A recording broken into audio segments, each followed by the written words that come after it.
Hello friends, welcome back to our channel RJ reaction.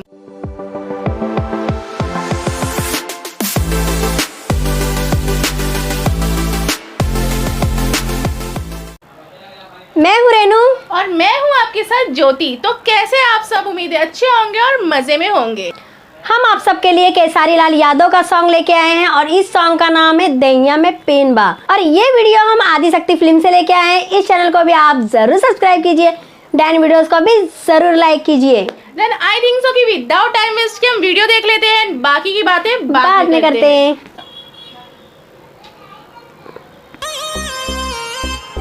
ओहो, PAN बा PAN बा। PAN दूर कर दे। Romantic scene. लागे काटा हुदिया हखिया तोहार भारी भइल बाटे शरीरिया हमार।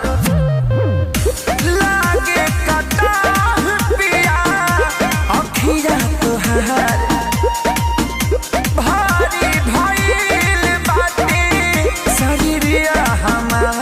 यारे यारे बड़ी मजबूती राहु लहवाला चेन बा। तोहरे देन बा, तोहरे देन बा की बेगिया चेन बा। काफी रोमांटिक हो रहे केसारी लाल भैया हमारे।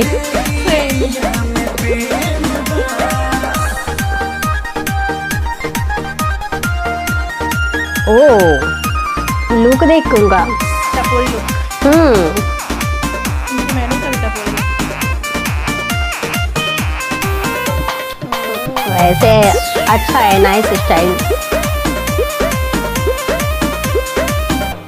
का देखियैलो मन के खूबे पैलो बुझलो चरने डार सैया रात भर चलाइला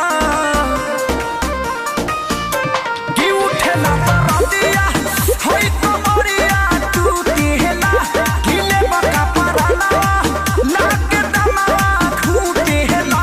कि यारे यारे उहे चीज के तालब तोहरा लागल राजा फैन बा। तोहरे देन बा, तोहरे देन बा की बेगिया चैन बा।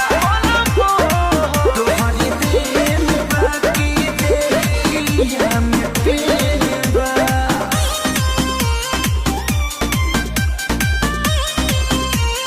पेन बा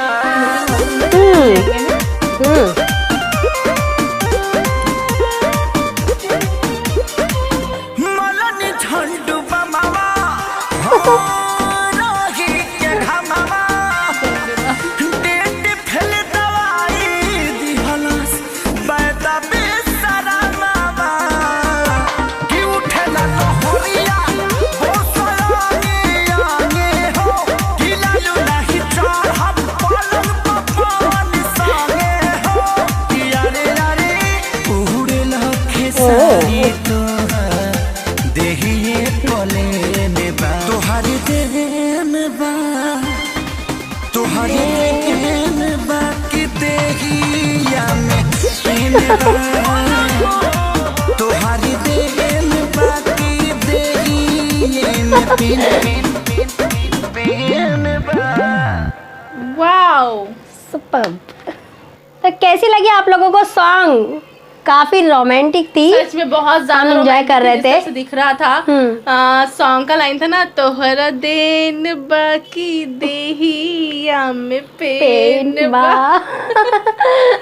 तो बहुत ज्यादा मतलब काफी रोमांस दिखाया, बहुत ज्यादा सीन ऐसा दिखाया कि रोमांटिक से स्टार्टिंग से लेके एंड तक पूरा रोमांस ही था। रोमांस ही चला, इसलिए कुछ बोल नहीं सकते। Only for bed scene and bed से गार्डन सीन वही दिखाया सिर्फ। हाँ, साथ में लुक भी चेंज हो रहे थे, उनके ड्रेसिंग स्टाइल पूरा चेंज किया था। चेंज हो रहा था।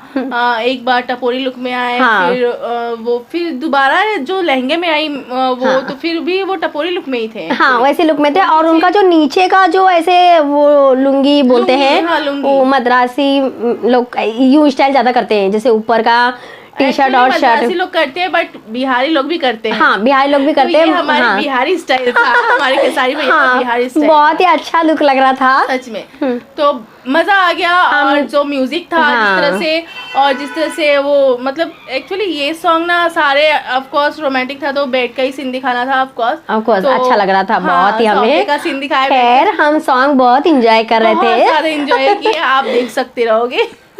एंड आई होप सो कि आप लोग भी काफी एंजॉय किए रहोगे, Of बहुत course. ज्यादा मजा किए रहोगे।